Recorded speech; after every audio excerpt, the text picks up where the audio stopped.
बिखरी घर आंगन में खुशियां, बहनें रोली लेकर आईं। सजी हुई थाली हाथों में, अधरों पर मुस्काने, मस्तक चंदन तिलक लगाकर गाएं प्रेम तराने। नमस्कार, बहुत स्वागत है आप सभी का। मैं हूं आपके साथ अंजलि सिंह। हमारे पूरे प्रदेशवासियों को भाई दूज की बहुत बहुत बधाई और शुभकामनाएं। हमारे साथ स्टूडियो में मौजूद हैं पंडित प्रकाश जोशी जी। पंडित जी, आपका बहुत बहुत स्वागत है। जय माता दी और जय माता दी मित्रों जी। तो भाई दूज का पावन पर्व है और ऐसे में सभी लोग भाई दूज का पावन पर्व मना रहे हैं, लेकिन सबसे पहले हम पंडित जी से जान लेते हैं कि आखिरकार भाई दूज का महत्व क्या है। पंडित जी बताइए। देखिए, भैया दूज के बारे में अगर बात करें तो जो भाई दूज है ये भाई और बहनों के प्रेम का, सौहार्द का बहुत सुंदर सुंदर सुंदर त्यौहार है। यानी कि उस दिन बहनें अपने भाई को न्योता देती है, घर में बुलाती हैं, उनको तिलक लगाती है, उनको नारियल देती हैं, उनको अपने हाथों से मीठे मीठे मीठे मीठे भोजन कराती हैं, उनका सत्कार करती हैं और भाई भी बहनों को कोई ना कोई गिफ्ट देते। तो बड़ा सुंदर पर्व है। तो पंडित जी ने महत्व बताया, लेकिन पंडित जी अब हम जान लेते हैं कि भाई दूज का जो पावन पर्व है वो क्यों मनाया जाता है। देखिए, भाई दूज का जो पावन पर्व है जी, वो उसके ऊपर एक सुंदर सी पौराणिक कथा लिखी है। सबसे पहले मैं बता दूं, पंचांग के अनुसार कार्तिक मास के शुक्ल पक्ष की द्वितीय तिथि को भैया दूज मनाया जाता है और भाई बहन के पवित्र और स्नेह का प्रतीक है ये भैया दूज। और भाई का उस दिन टीका किया जाता है। इसी को यम द्वितीया भी कहा जाता है, भ्रात द्वितीया के नाम से भी इसको जाना जाता है। ये एक बहुत खास पर्व है, जैसा कि मैंने पहले भी बता दिया। इसमें बहनें अपने भाइयों को तिलक करती है, उनके लंबे आयु की कामना करती है, उनके अच्छे स्वास्थ्य की कामना करती है, सुख धन धान्य वृद्धि की कामना करती है, भाइयों के पैर छू के आशीर्वाद लेती है। या बड़ी बहन है तो आपको उनके पैर छूना चाहिए और उनका आशीर्वाद लेना चाहिए। और इसके शास्त्रों के अनुसार इसमें एक कथा है। इस दिन यमदेव अपनी बहन यमुना के बुलावे पे उनके घर भोजन करने गए थे। तब से इस पर्व की और इस अद्भुत और सुंदर पर्व की शुरुआत हुई। तो पंडित जी, अभी आपने जिक्र किया कि भाई दूज का पावन पर्व क्यों मनाते हैं, लेकिन क्या इसके पीछे कोई पौराणिक कथा है जिसकी वजह से भाई दूज का पावन पर्व अभी तक मनाया जाता है? जिसके पीछे बहुत पौराणिक और बड़ी प्रिय और कथा है, उसके बारे में चर्चा कर लेता हूँ। सूर्य देव और छाया, उनकी पत्नी छाया के दो संतान उत्पन्न हुई। एक थी यमुना और एक थे यमदेव महाराज। यमुना अपने भाई यमदेव से अति लगाव, अति प्रेम करती थी और ऐसे ही ये पले बड़े और बढ़ते चले गए। जब बड़े हो गए तो देखा जाए तो यमुना जी और यमदेव अपने अपने कार्य भारे संभालने लगे, तो यमदेव को बिल्कुल समय नहीं मिल पाता था यमुना से मिलने का। वर्ष प्रतिवर्ष बीतते गए लेकिन यमुना से वो मिल नहीं पाए। तो एक बार यमुना ने बड़ी प्रार्थना करी यमदेव से कि आप भैया मेरे घर जरूर आओ और आप जरूर आओ और ज़रूर आओ। तो यमदेव जी ने कहा कि मैं तो लोगों के प्राण हरता हूँ, लोग मुझे नेगेटिव मानते हैं, ऐसे में मैं अपनी बहन के घर कैसे जाऊँ। बहुत बार निवेदन करने के बाद एक बार यमदेव ने ठान ली कि मैं जाऊँगा ही जाऊँगा, मेरी बहन बार बार मुझे बुला रही है। तो उस दिन देखा जाए तो वो कार्तिक पक्ष में और देखा जाए द्वितीय तिथि को यमदेव ने यह निर्णय किया और यमुना अपनी बहन के घर गए और घर में यमुना ने उनका अच्छा अतिथि सत्कार किया, साथ ही साथ पूजा पाठ, उनको तिलक लगाया, उनकी आरती की। इससे यमदेव बहुत बहुत ज़्यादा प्रसन्न हो गए और सबसे पहले चीज़ उन्होंने क्या की, उस दिन जो भी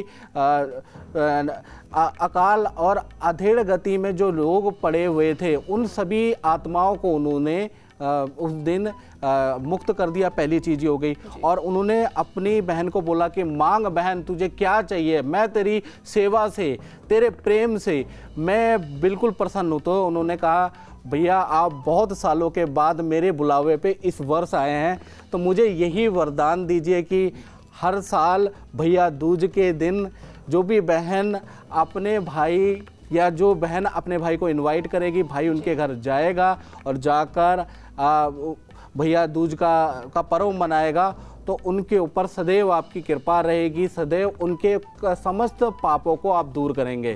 तो यमराज जी ने कहा तथास्तु। तो उस दिन से भैया दूज मनाने की कथा प्रारंभ हुई है। उस दिन से ही भैया दूज मनाया जाता है। तो इस दिन एक और कथा, बड़ी सुंदर कथा प्रचलित है। दूसरी कथा के अनुसार इस दिन सुभद्रा जी ने श्री कृष्ण जी का स्वागत किया, सुभद्रा जी ने उनकी आरती की। यही नहीं, सुभद्रा जी ने भगवान श्री कृष्ण के माथे पर तिलक भी किया और श्री कृष्ण भगवान ने उन्हें हमेशा रक्षा करने का वचन दिया। इस कारण से भैया दूज के पर्व पे श्री कृष्ण और सुभद्रा से जुड़ा हुआ है और कहीं ना कहीं यहाँ से शुरुआत हुई। तो इस प्रकार से ये जो दो कथाएं हैं ये प्रचलित है, ज़्यादातर लोग यही सुनते हैं। एक सुभद्रा और कृष्ण की कथा और दूसरी यमराज से संबंधित, यमुना से संबंधित सुंदर कथा। इन दोनों के ही कारण जो है यहीं से देखा जाए तो भैया दूज मनाए जाने लगा। जी बिल्कुल, पंडित जी ने आपको कथा बता दी, इसके पीछे क्या पौराणिक कथा रही है, क्यों मनाया जाता है भैया दूज, ये पंडित जी ने आपको बहुत अच्छे से बता दिया है। पंडित जी, अब हम जान लेते हैं कि भैया दूज के दिन क्या क्या करना चाहिए, बहनों को किन बातों का ध्यान रखना चाहिए अगर वो भैया दूज मना रही हैं, भाई का तिलक कर रही हैं, टीका कर रही हैं तो। जी, बड़ा सुंदर आपने प्रश्न पूछा है। देखिए, पहला चीज़ है क्या करे क्या ना करे। पहली चीज़ मैं बताना चाहूँगा कि भैया दूज के दिन भाई अपने घर में बहनों को आमंत्रित ना करें, आप स्वयं बहन के घर जाएं, वहाँ भोजन करें। यदि बहनें आपके घर में आती हैं तो याद रखिएगा बहनों को उस दिन आपको गिफ्ट ज़रूर देना है, याद रखिएगा। उस दिन बहनों से अपने घर में भोजन नहीं बनवाना है, याद रखिएगा, ये थोड़ा सा रखिएगा। और अगर बहनों के घर में पहुंचना संभव नहीं है, बहनों से संपर्क होना, या बहन विदेश में है, दूर रहती है, तो आप क्या कर सकते हैं, गाय के समीप बैठकर भी भोजन करेंगे तो अति उत्तम रहेगा। साथ ही साथ देखा जाए भैया दूज के दिन जब भाई अपनी बहन के घर जाए तो वहाँ बनाए गए भोजन का निरादर ना करें। इसमें नमक ज़्यादा है, इसमें मिर्ची ज़्यादा है, ये नहीं करें। इससे क्या होगा, जीवन में परेशानियाँ बढ़ सकती है, परेशानियों का सामना आपको करना पड़ सकता है। तीसरा पॉइंट मैं बताना चाहूँगा, भैया दूज के दिन बहन को भी अपने भाई का निरादर नहीं करना चाहिए। ऐसा नहीं कहना चाहिए कि आप अच्छे नहीं लग रहे हैं, आप छोटे हैं, आपने क्या दाढ़ी, आपने क्या फैशन कर लिया, तो ऐसी बातें नहीं करनी चाहिए। चौथी चीज़ आपको क्या करना है, भैया दूज के दिन भाई अपनी बहन से कदापि झूठ नहीं बोले। याद रखिएगा, प्रेम का त्यौहार है और इसमें बिल्कुल भी भाई बहन एक दूसरे से झूठ ना बोले। ऐसा करने से यमराज का प्रकोप झेलना पड़ सकता है, कोई कष्ट आपके ऊपर आ सकता है। साथ ही साथ भैया दूज के दिन नॉन वेज का सेवन बिल्कुल ही नहीं करना चाहिए। इसके अलावा शराब, सट्टा, जुआ इत्यादि का ऐसे कार्यक्रम नहीं करना चाहिए। ऐसा करने पे यमदूत का प्रकोप आपके ऊपर आपको झेलना पड़ सकता है। साथ ही साथ भैया दूज के दिन बहनों को भाई का तिलक करने से पहले कुछ भी ग्रहण नहीं करना चाहिए, यानी कि थोड़ा वेट करना चाहिए और उसके बाद जब कर ले, क्योंकि आप भैया दूज मना रहे हैं, उसके बाद ही बहनों को भोजन ग्रहण करना चाहिए और भाई का मनपसंद भोजन बनाना चाहिए, याद रखिएगा। और साथ ही साथ भैया दूज के दिन अपने भाई का तिलक करके उनको मीठा खिलाना चाहिए और ऐसा करने से भाई बहनों में हमेशा प्रेम बढ़ जाता है और कोई भी मिसअंडरस्टैंडिंग, वाद विवाद चल रहा है तो वो समाप्त हो जाएगा। तो मीठा जरूर खिलाएं। तो बहनों को क्या नहीं करना चाहिए, भाइयों को किन बातों का ध्यान रखना चाहिए, पंडित जी ने आपको बताया। अब हम जान लेते हैं पंडित जी से कि राशि के अनुसार बहनों को भाइयों को कौन सा टीका लगाना चाहिए, किस तरह से टीका लगाना चाहिए और क्या क्या करना चाहिए, पंडित जी बताइए। देखिए, वैसे तो ये पर्व का त्यौहार है, प्रेम का त्यौहार है, यदि आप वैसे भी मनाएंगे तो अच्छा है, लेकिन ज्योतिष के अनुसार, राशियों के अनुसार मानेंगे तो और बेहतर हो जाएगा। चलिए, सबसे पहले हम बात करते हैं मेष राशि की। तो जिन बहनों के भाई मेष राशि के हैं, याद रखिएगा, उन्हें भैया दूज के दिन अपने भाई को लाल चंदन का तिलक लगाना चाहिए। इसके साथ अपने भाई को अगर आप तिलक लगाती हैं तो सौभाग्य की प्राप्ति होगी, आपका रिश्ता बहुत ही ज़्यादा गहरा हो जाएगा। कोई भी वाद विवाद चल रहा है, कोई भाई की दिक्कत चल रही है, आपकी दिक्कत चल रही है, वो दूर हो जाएगी। साथ ही साथ वृषभ राशि की बात करें तो इस राशि वालों को या तो आपकी राशि हो या आपके भाई की राशि हो, बात एक ही है। इस राशि वाले जातकों को सफ़ेद चंदन का तिलक भाई को करना चाहिए। सफ़ेद चंदन का तिलक करते समय आपके भाई को, जैसे ही आप सफ़ेद चंदन का तिलक करेंगी तो एक मंत्र होता है, ओम श्री गणेशाय नमः, या गायत्री मंत्र आपको आता हो, कोई भी मंत्र आता हो, अगर वो पढ़ ले तो अच्छा है, नहीं पढ़े तब भी ठीक है। तो सफ़ेद चंदन का जैसे ही आप तिलक लगाएंगे तो भाई की धन संपत्ति में वृद्धि होगी, दिन दुगनी रात चौगनी वृद्धि आपका भाई करता हुआ आपको दिखाई देगा। अब बात करते हैं मिथुन राशि के बारे में। तो इन राशि वाले महिलाएं या उनके भाई को अष्टगंध का तिलक का प्रयोग करना चाहिए। इससे भाई के धन में वृद्धि होती है, भाई की पद प्रमोशन नौकरी में बहुत अच्छा वृद्धि होगी और भाग्य में वृद्धि होगी। अब बात कर लेते हैं कर्क राशि की। तो कर्क राशि वालों को क्या करना चाहिए?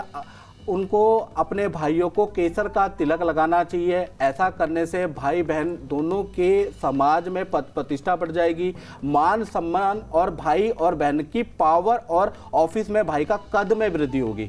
सिंह राशि वालों को देखा जाए तो इन राशि वालों को अपने भाइयों को रोली का तिलक लगाना है और उसमें थोड़ा सा चावल लगा दें। याद रखिए, रोली का तिलक करके और थोड़ा चावल लगा दें, क्योंकि चावल सौभाग्य का प्रतीक होता है। ऐसा करने से भाई के सौभाग्य में वृद्धि होगी, पद प्रमोशन नौकरी व्यापार में दिन दुगनी रात चौगनी वृद्धि होगी आपके भाई की, तो ये जरूर कीजिएगा।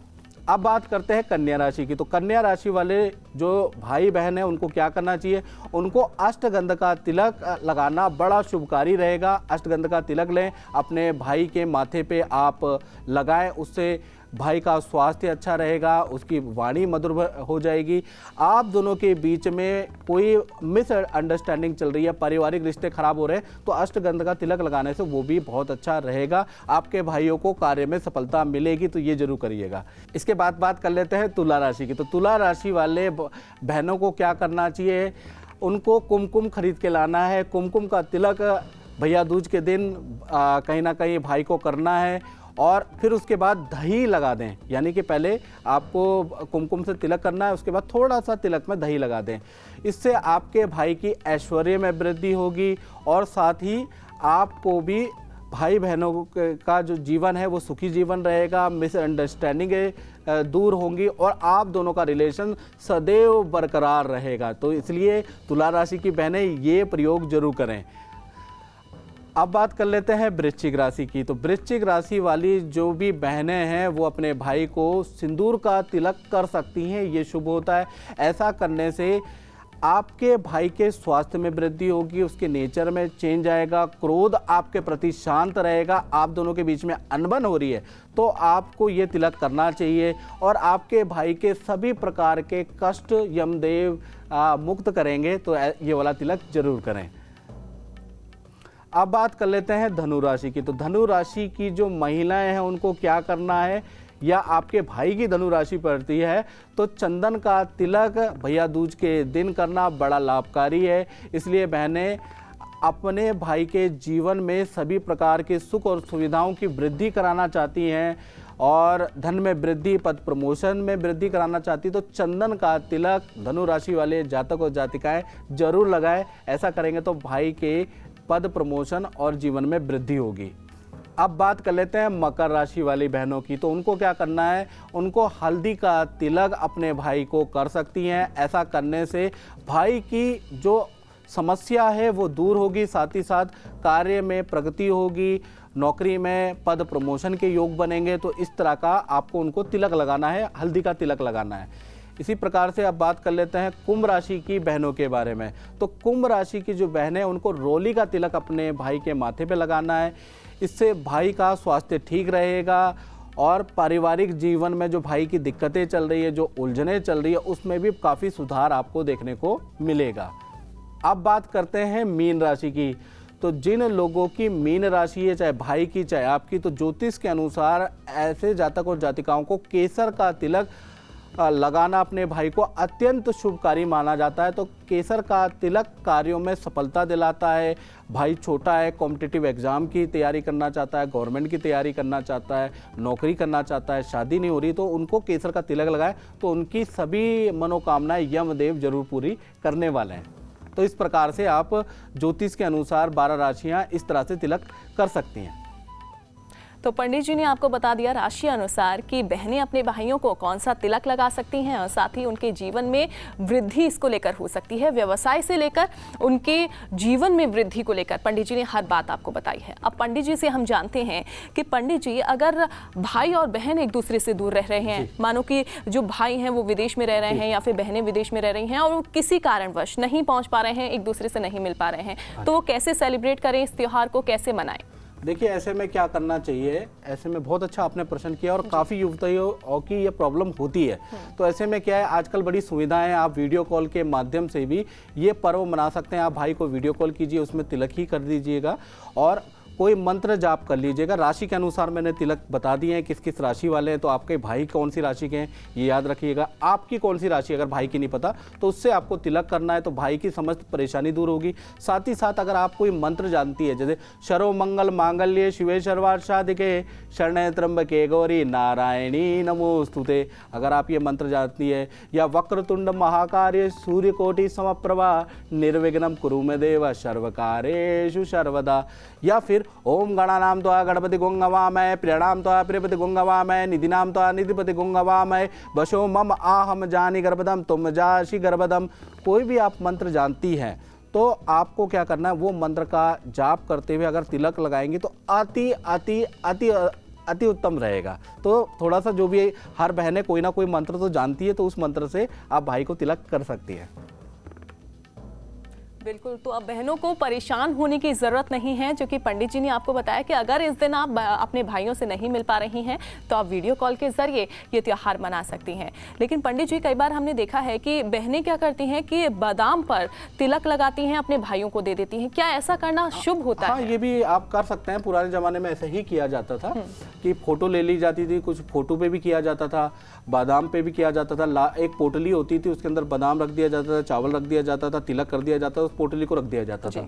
तो आजकल थोड़ा टेक्नोलॉजी का ज़माना है, आजकल क्या है कि फ़ोन के माध्यम से सुविधाएं हैं, और ऐसा करवा चौथ में भी होता है कि आपके वहाँ चांद नहीं निकला तो आप चांद के दर्शन दूसरे शहर में वीडियो कॉल करके कर सकते हैं, क्योंकि चांद तो असली है, ये कि वो माध्यम बदल गया है। तो इसी प्रकार से आपका भाई असली है, तो आपको आप क्या करना है, आप टेक्नोलॉजी का सहारा लेके बहनें क्या है कि उनको वीडियो कॉल कर सकती हैं और उनके माथे पे तिलक लगा सकती हैं डिस्प्ले पे। तो कहते हैं ना, पोथी पढ़ पढ़ जुग भयो पंडित भयो न कोई, ढाई आखड़ प्रेम का पढ़े सो पंडित होए, यानी कि प्रेम का त्योहार है, प्रेम का है और ये प्रेम का मात्र त्योहार है, तो इसमें प्रेम की जगह है, यानी कि इसमें विधि विधान इतना महत्वपूर्ण नहीं है जितना प्रेम है। भाई बहनों को एक दूसरे की चिंता होनी चाहिए, एक दूसरे से प्रेम होना चाहिए। यदि आपका प्रेम है तो हर चीज़ लगेगी ही लगेगी, और प्रेम ऐसी चीज़ है कि आपका अटूट प्रेम, चाहे ईश्वर से हो, भाई से हो, अपने सगे इष्ट मित्र से हो, भाग्य भी बदल के रहता है। भगवान भी प्रेम के बंधन में आकर भक्त को कोई ना कोई आशीर्वाद दे देते हैं। तो इसलिए कहते हैं कि भक्त की विजय प्रेम से होती है। तो प्रेम का त्यौहार है, प्रेम से मनाएं। तो प्रेम का त्योहार है, अटूट बंधन का त्योहार है, और भाई अपनी बहनों को रक्षा का वचन भी आज ही के दिन देते हैं। पंडित जी, चूंकि अब हम समय का जिक्र कर लेते हैं, टाइमिंग का जिक्र कर लेते हैं कि कब मनाना है ये त्योहार और कैसे मनाना है, और साथ ही ये भी हमको बताइए कि शुभ मुहूर्त इस बार क्या पड़ रहा है। इंतज़ार चूंकि बहनें साल भर का इस त्योहार को लेकर करती हैं, तो क्या शुभ मुहूर्त इस बार पड़ रहा है? देखिए, शुभ मुहूर्त के बारे में प्रश्न करें तो शुभ मुहूर्त जो पड़ रहा है वो आप नोट कर ले बहनें। एक तो सुबह 8 बजे से लेकर और 11 बजे के बीच में अगर आप करते हैं तो अति उत्तम रहेगा। उसके बाद आप दिन में भी 2 बजे से लेकर और 6 बजे के बीच में भी आप मना सकते हैं। और जो विदेश में रहते हैं तो यहाँ पर दिन और रात का फ़र्क होता है, तो रात्रि को 8 बजे से लेकर और 11 बजे के बीच में, भारत के अनुसार रात्रि के 8 बजे से लेकर 11 बजे के बीच में भी आप भैया दूज का पर्व मना सकते हैं। ये शुभ मुहूर्त है, इसमें आप आँख बंद करके त्यौहार मना सकते हैं। बिल्कुल। और अब हम पंडित जी से जानते हैं कि आज के दिन कौन से भगवान की पूजा अर्चना करनी चाहिए। पंडित जी, ये भी हमारे दर्शकों को बताइए। देखिए, आज के दिन जो पूजा अर्चना करनी चाहिए वो देखा जाए तो ये द्वितीय तिथि है, तो सबसे अच्छा एक तो देवी की पूजा अच्छी रहती है, और इष्ट देव और पितृदेव की पूजा करनी चाहिए, क्योंकि इष्ट और पितरों की पूजा करने से ही आप जो भी परिवार के सदस्य उसमें प्यार प्रेम बरकरार रहता है। और उसके अंदर सामंजस्य स्थापित रहता है। इसलिए पितरों की कृपा जरूरी है। जब भी आप बहनें सुबह उठने के बाद स्नान आदि के कार्य से निवृत्त होने के बाद आपको क्या करना है, सबसे पहले आपको कपड़ा जो पहनना है, पीला लाल वस्त्र बहनें पहन सकती हैं। उसके बाद आप पूजा स्थल पे जाएं, उसको अच्छी तरह से गंगा जल से धो लें पूजा स्थल को। उसके बाद जैसे आपके घर में शिव जी, दुर्गा जी, किसी की भी आप मूर्ति की पूजा तो करें ही करें, वहाँ दीपक जलाएं भैया दूज के दिन। लेकिन पितृ देवता जो आपके इष्ट कुल, आपके जो पितर हैं, उनकी पूजा करनी है। उनकी फोटो होती है घर के अंदर, उनको तिलक लगाना है, हल्दी का तिलक लगा सकते हैं, या राशि के अनुसार उनको भी तिलक लगाएं। तो पितरों का अगर आशीर्वाद बना रहा तो आपके भाई और आपके सभी काम हमेशा सार्थक होते रहेंगे, याद रखिएगा। तो पितर की पूजा करनी है। और पितर का जो मंत्र है, जब आप तिलक लगाएंगी, ओम पितृ देवता भ्यो नमः, ये सुबह करना है। दोबारा मंत्र बोल देता हूँ, ओम पितृ देवता भ्यो नमः। सरल मंत्र है, याद हो गया होगा आपको। तो इस मंत्र से तिलक लगाना है और कोशिश कीजिए कि पितर से प्रार्थना कीजिए कि मेरे पे और मेरे भाई पे हमेशा अपनी कृपा बनाए रखें। तो पंडित जी आपको मंत्रों के जरिए भी बता रहे हैं कि बहनें कौन सा मंत्र पढ़कर ये त्योहार मना सकती हैं, अपने भाई को टीका कर सकती हैं। अब हम जानते हैं पंडित जी कि कई बार ये देखा गया है कि दिशाओं का बहुत ज़्यादा महत्व होता है।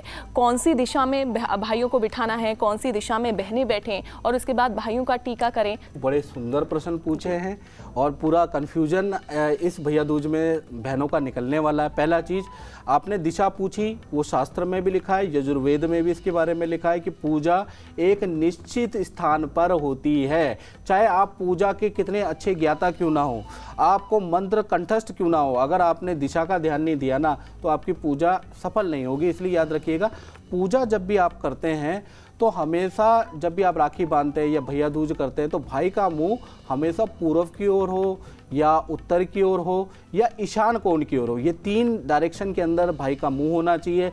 तो ऐसे में क्या होगा कि जब आप भैया दूज करेंगे तो प्यार प्रेम बढ़ेगा। और मैंने ये भी देखा है, मैं अनुभव से बता रहा हूँ कि कई बार हम ये दिशाएं भूल जाते हैं और हम जब भाई का मुंह पश्चिम में होता है, दक्षिण में होता है या नैऋत्य में होता है, तब हम तिलक कर देते हैं। तो ऐसे में क्या होता है, उसी दिन, ठीक उसी दिन भाई बहनों के बीच में कोई ना कोई विवाद हो जाता है। तो हल्का फुल्का ही होता है, लेकिन उस दिन कहीं ना कहीं ये जो यम देवता है, ये जो राहु देवता है, केतु देवता है, कोई ना कहीं लड़वा देते हैं, जिससे कि हमारा जो ये पर्व है ना, कहते हैं कि वो थोड़ा असफल सा रहता है, आधा अधूरा हो जाता है। तो यही याद रखिएगा। बिल्कुल। और पंडित जी ने बहुत ही सुंदर तरीके से बताया कि भाई बहनों का ये जो पावन पर्व है, ये जो प्रेम का त्योहार है, वो कैसे मनाना चाहिए। पंडित जी आपने ये भी बताया कि शुभ मुहूर्त इस बार क्या पड़ रहा है और साथ ही ये भी बताया दर्शकों को कि किन बातों का ध्यान रखना चाहिए, क्या करना चाहिए और क्या नहीं करना चाहिए। पौराणिक कथाएं भी बहुत अच्छी तरह से पंडित जी आपने बताई। आपका बहुत बहुत शुक्रिया। आपको भी जय माता दी और जय माता दी मित्रों। जी चलिए, फिलहाल के लिए हमारे इस खास कार्यक्रम में बस इतना ही, लेकिन एक बार फिर से आप सभी को भाई दूज की बहुत बहुत बधाई और शुभकामनाएं। नमस्कार।